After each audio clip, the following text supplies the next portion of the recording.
I am absolutely convinced that there is a meaning to all of this. And I would not have been able to do it if I had not found meaning in my own individual journey. And now I am projecting it onto the human collective, because I'm not separate from that. And I have seen over and over and over how the individual journey actually does match the human collective's journey toward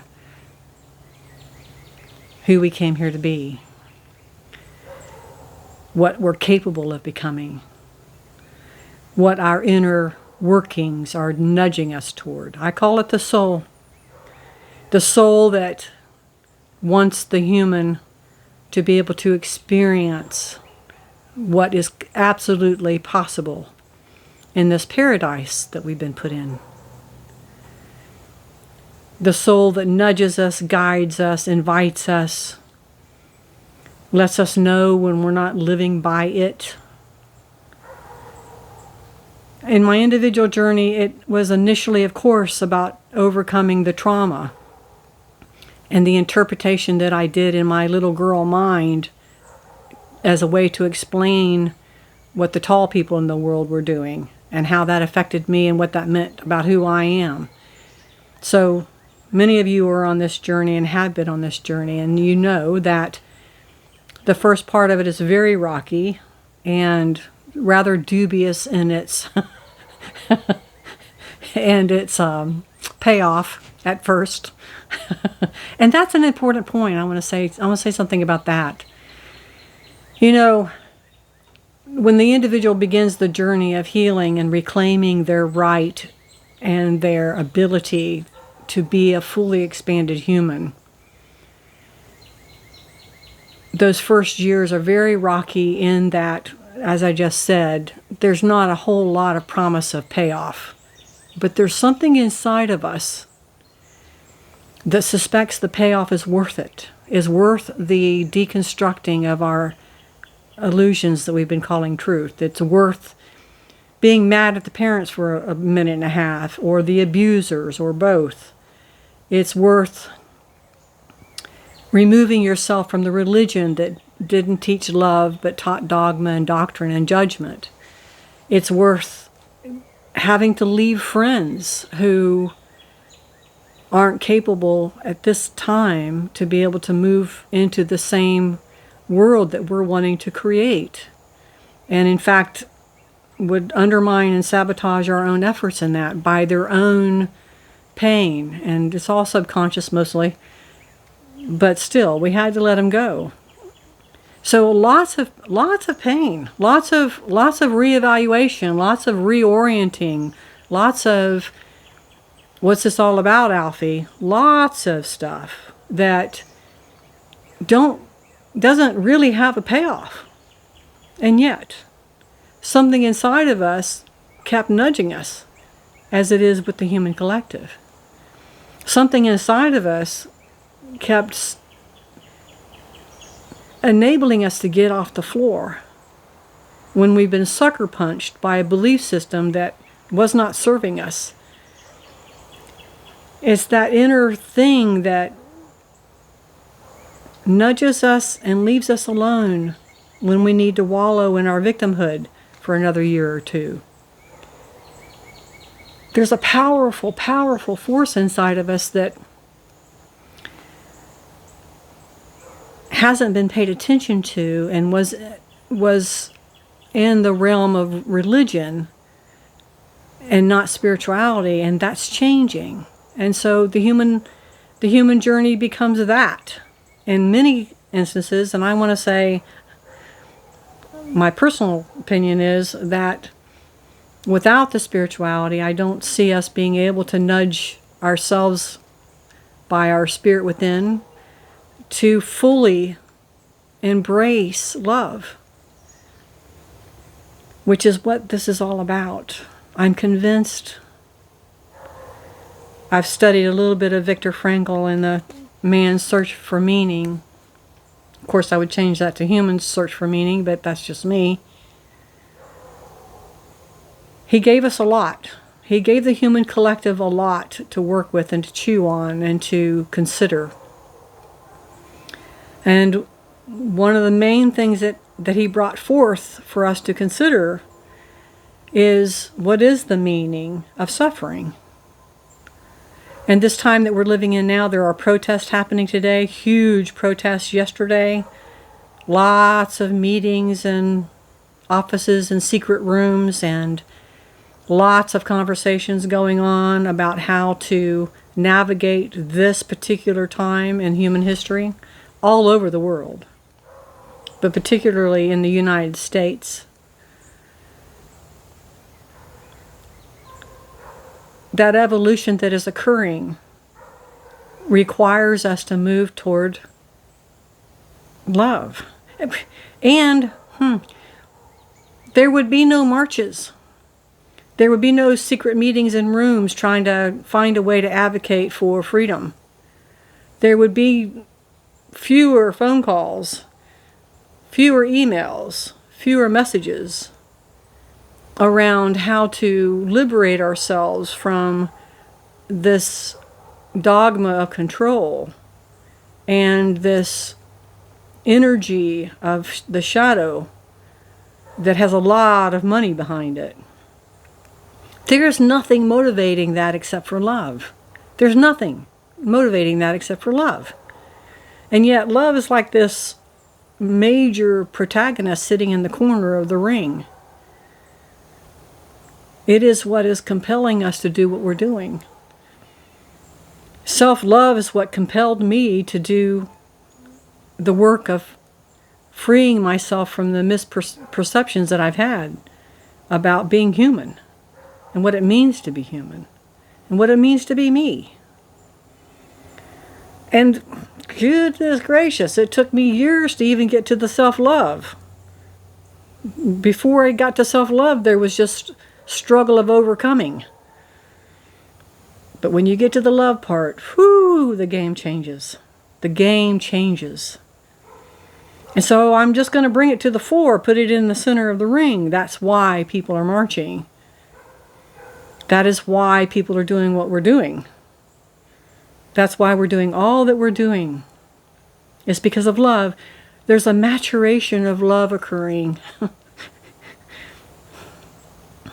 A couple of years ago, I felt like I was told by Spirit in the most gentle way, as Spirit does, that I needed to bump my game up on love, with love, as love. And I was a little offended.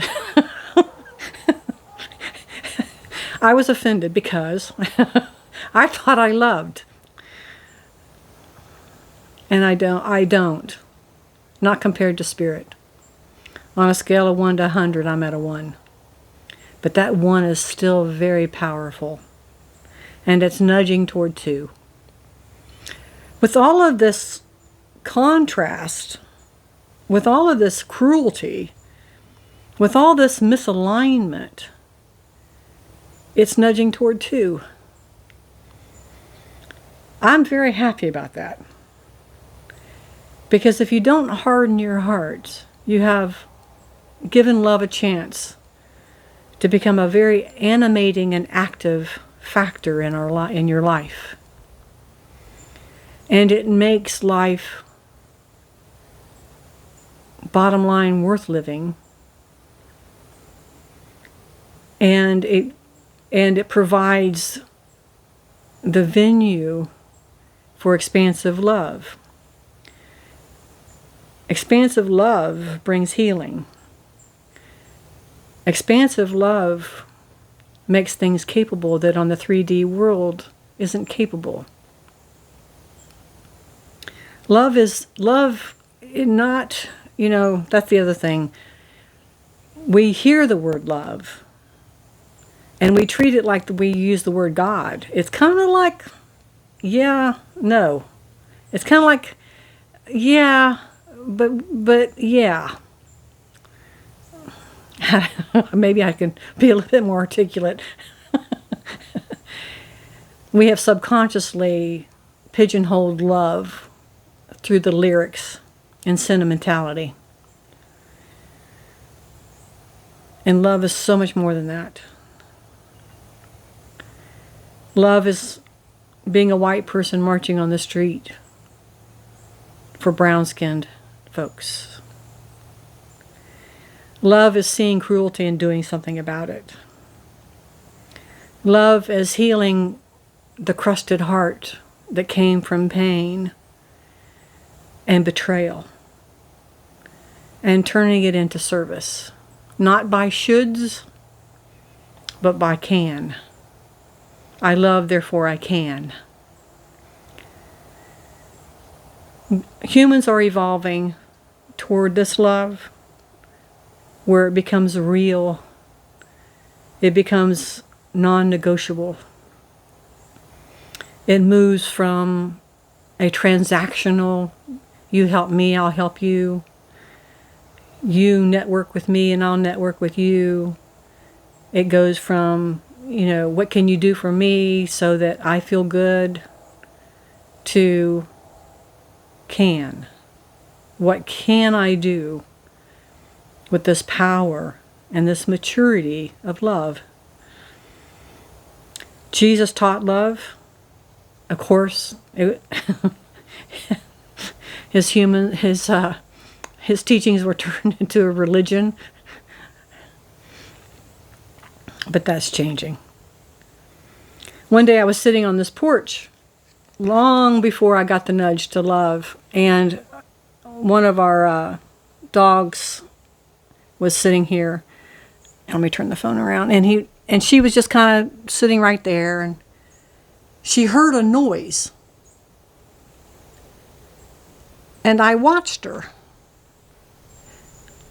I watched her lift her nose to smell the noise. And it was one of those moments where I knew something was coming up, and it did immediately. And I heard myself say, and I think I know now that it was my soul speaking, I want to move on this world, in this world, by my spirit, the way my dog moves with her nose. I want my spirit to lift up and discern what's happening here. I want my spirit to be able to lift up and be a part of the evolutionary change of humans becoming matured humans who know how to love. Now, this happened long before I was tapped on the shoulder and say, you're going to learn how to love. Because evidently we have eternity to learn these things. But it was a portal into that. I want to move on this world the way Spirit in me moves in this world. Meaning not from the human consciousness, interpreting all things that are occurring through the definition of the mind and the eyes of 3D, human, material, physicality, matter. I want to move in this world by Spirit. And when you know it, Spirit would take me to love years later. And when you know it, that I'd be sitting on the porch remembering the dog lifting her nose to smell the noise.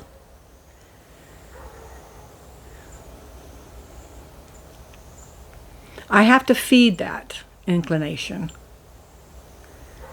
I have to feed that want to. I have to nurture that desire to move on this earth by love instead of the 3D consciousness of human with all of its stuff. One of the ways I do that is by nature, through nature, that is not separate from me. This morning there was a buck in our yard that's fenced in, 5 acres fenced in. It came here because it's hunting season, but it was eating our camellias. And though I'm a little bitter about that, what provided those camellias for me and that buck? Later on, I was watching a squirrel eat the yopon berries. I have an adversarial relationship with yopon. They're everywhere. But this particular they grow like weeds. This particular yaupon was full of berries 3 weeks ago. And I've been watching the squirrel, maybe two particular squirrels, eating these berries. What provided those berries? This morning, along with the squirrel, there was a woodpecker of some sort eating the berries. And I was close enough to it and it couldn't see me, where I watched it take the berries into its beak, its little beak, to receive nourishment. What provided the berries?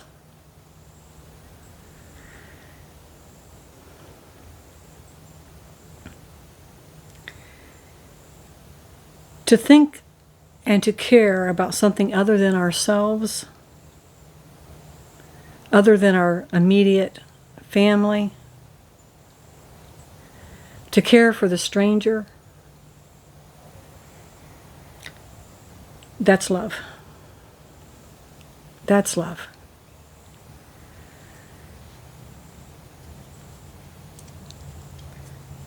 Besides nature and trying to sit quietly as much as I possibly can, I study. I study a lot of what's going on out there, and I am so, as you know, social media is kind of like the buck and the camellia. You know, wish the buck wouldn't eat the camellia buds. The camellia buds are beautiful. The yaupon are weeds, but they provide these beautiful berries for the squirrels and the birds. That contrast is being revealed, and there's a choice in this. I have to make the choice about what I'm going to pay attention to. Back to getting so much from a lot of your posts, a lot of your videos, a lot of your reels, your stories, that feed me, they nurture me, they help me understand humans, understand us through the lens of spirit. It's helped me bump to the 2 on a schedule, on a spectrum of 1 to 100 as far as love maturity. It's bumped me to 2. What you're posting, what you're saying, what you're doing, got me to a 2. On that social media is like the camellias and the yaupon, in that there's contrast there. There's stuff I don't want to see. There's stuff that hurts a lot. I see the shadow side of humans, and it's hard. But you know what?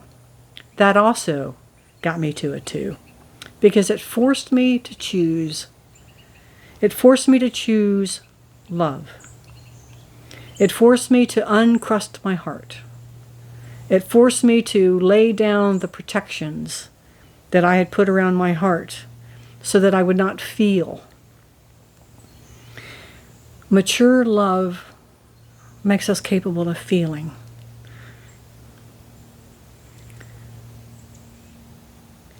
There's nothing more important than that. A bigger house, status, money. How many people have had all that and they kill themselves? Slowly sometimes, but other times not. Wasn't enough. They didn't trust the people that loved them, because what do they want from me? Because I have so much money. Mature love is the only way to go here. Viktor Frankl helped us with that. Has certainly helped me. The meaning in all of this is to mature the ability to love, to expand the capacity to love. Does not mean becoming a doormat. Does not mean not having boundaries. Doesn't mean that we don't get to live the lives that we live and we have to be in constant sacrifice. There are many days where I take sacrifice and service off of my calendar. It's a choice. I might have been rambling a little bit. I hope you got something out of this. Thanks for visiting with me. We're going to continue to grow. There's no doubt in my mind about that. And when I mean grow, I mean evolve the soul. I don't mean being technically more advanced, though that's going to happen as well. But technically advanced with love is an entirely different world than technically advanced without love. Industrial revolution with love is very different than industrial revolution without love. Thank you. Don't give up the fight.